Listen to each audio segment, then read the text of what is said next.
Miliaran spesies, jutaan organisme, tumbuh-tumbuhan, hewan, unsur-unsur yang ada, dan makhluk hidup lainnya.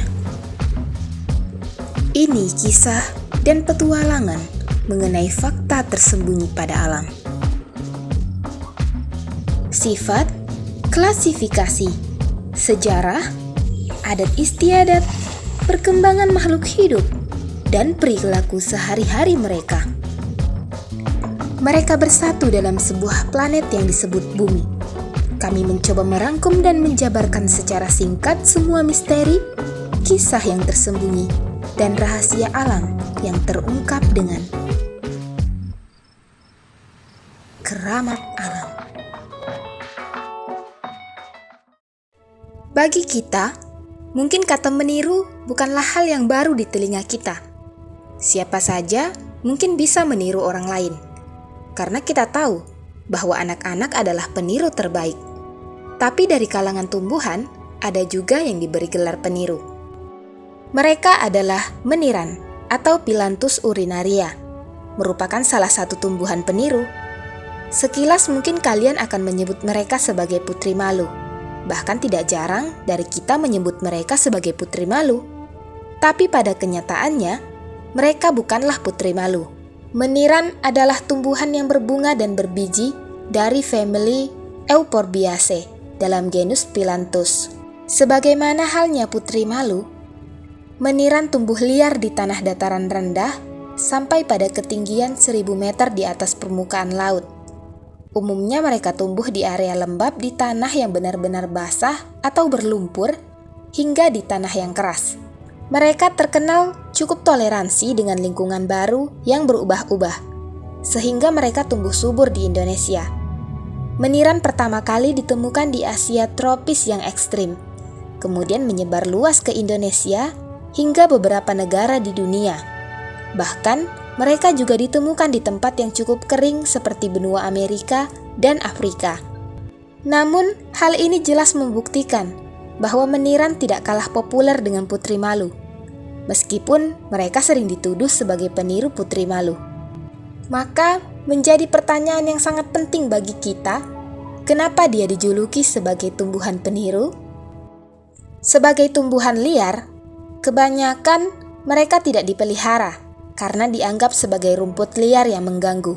Meskipun ada beberapa dari tumbuhan liar yang kemudian dipelihara dan dibudidayakan oleh manusia, sehingga beralih fungsi menjadi tanaman hias, seperti putri malu misalnya.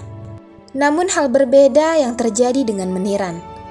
Walaupun secara tidak kita sadari, tumbuhan ini sangat berbeda dengan putri malu. Lalu, bagaimana cara kita membedakan mereka dengan putri malu? Yang paling utama adalah pada daunnya.